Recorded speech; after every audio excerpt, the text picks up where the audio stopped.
আসসালামু আলাইকুম। নতুন আরেকটি রেসিপি নিয়ে হাজির হয়ে গেলাম। আজকে আপনাদের দেখাবো টুটি ফুটি কেক। এই টুটি ফুটি কেকটা অনেকেই পছন্দ করে, বিশেষ করে বাচ্চারা তো অনেক বেশি পছন্দ করে। আপনারা যখনই কেক বানাতে যাবেন, যার রেসিপি ফলো করেন না কেন, প্রথমে ভালোভাবে দেখবেন, কথাগুলো ভালোভাবে শুনবেন, তারপর ট্রাই করবেন। তাহলে অবশ্যই কেকটা পারফেক্ট হবে। তাহলে আমি শুরু করে দিচ্ছি। প্রথমে আমি শুকনো উপকরণগুলো মেপে নিব। মেজারমেন্ট কাপের 1 কাপ পরিমাণ ময়দা দিয়ে দিব। শুকনো উপকরণ যত বেশি চালবেন তত বেশি কেকটা ভালো হবে। দিব 1 চিমটি লবণ, আরও দেব হাফ চা চামচ বেকিং পাউডার।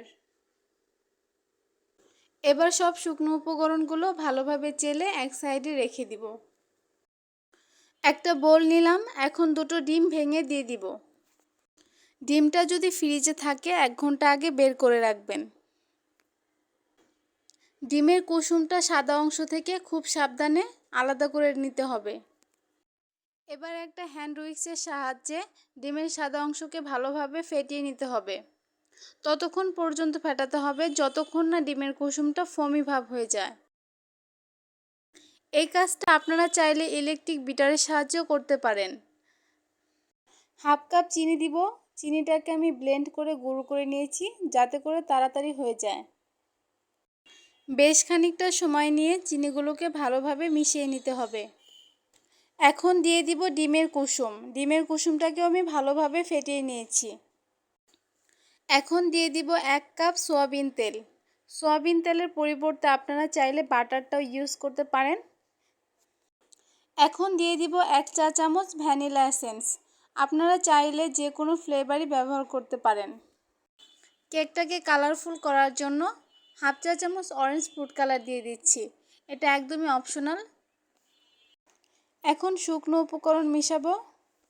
চেলে রাখা শুকনো উপকরণ থেকে অল্প অল্প করে নিয়ে একটা আঠালো ব্যাটার তৈরি করতে হবে। নর্মাল কেকের থেকে এই কেকের ব্যাটারটা একটু ঘন হবে, তা না হলে টুটি ফুটিগুলো একসাথে জমা হয়ে যাবে।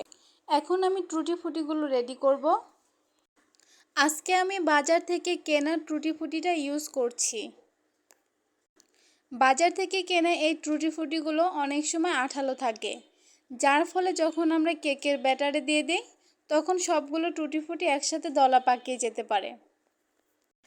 তাই আমি 1 টেবিল চামচ ময়দা দিয়ে এই টুটি ফুটিগুলোকে ভালোভাবে মাখিয়ে রাখব, যার কারণে টুটি ফুটিগুলো আর দলা পাকিয়ে যাবে না।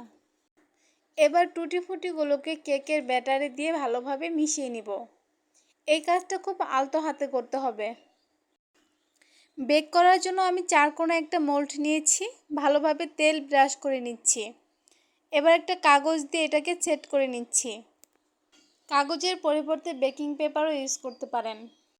এবার উপর থেকে কেকের ব্যাটারটা ঢেলে দিচ্ছি। এবার মোল্ডটাকে হাতের সাহায্যে ট্যাপ করে নিচ্ছি যাতে কোনো বাবলস না থাকে। এবার উপর থেকে আরও কিছু টুটি ফুটি দিয়ে দিচ্ছি। আজকে আমি কেকটাকে নর্মাল পাতিলে এবং চুলায় বেক করব। তাই আগে থেকে একটা পাতিলকে ভালোভাবে গরম করে নিয়েছি। এবার একটা স্ট্যান্ড দিয়ে দিব এখানে। আমি আজকে কোনো বালি বা লবণ ইউজ করছি না। এবার কেকের মোল্ডটাকে পাতিলের ভিতর দিয়ে দিব। এবার একটা ঢাকনা দিয়ে ঢেকে দিব। খেয়াল রাখতে হবে কোনোভাবে যেন কেকের ভিতরে বাতাস প্রবেশ করতে না পারে। ঢাকনার এই ছিদ্রটা আমি একটা কাগজের সাহায্যে আটকিয়ে দিব। চুলার জালটা একদম লো রেখে 40 মিনিটের জন্য কেকটা রেখে দিব। ফিরে আসলাম 40 মিনিট পর।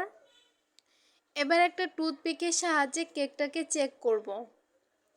যদি টুথপিকের গা একদম ক্লিন হয়ে বের হয়ে আসে তাহলে বুঝতে হবে আমাদের কেকটা রেডি হয়ে গেছে। কেকটা একটু ঠান্ডা হলে মোল্ড আউট করে নিব।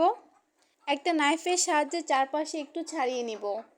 যেহেতু কাগজ দেওয়া আছে তাই খুব সহজেই মোল্ড আউট করা যাবে। এবার কাগজগুলোকে তুলে ফেলে দিব। একটা নাইফের সাহায্যে কেকটাকে স্লাইস করে কেটে নিব। একটা স্লাইস তুলে আপনাদের দেখাচ্ছি। দেখতেই পাচ্ছেন টুটি ফুটিগুলো কিন্তু জমা হয়ে যায়নি, খুব সুন্দরভাবে ছড়িয়ে আছে আর কেকটা অনেক বেশি সফট হয়েছে। আজকের ভিডিওটি আপনাদের কেমন লাগলো অবশ্যই কমেন্ট করে জানাবেন। আজ এই পর্যন্ত, ফিরে আসবো নতুন কোনো রেসিপি নিয়ে। সেই পর্যন্ত সুস্থ এবং ভালো থাকবেন। আল্লাহ হাফেজ।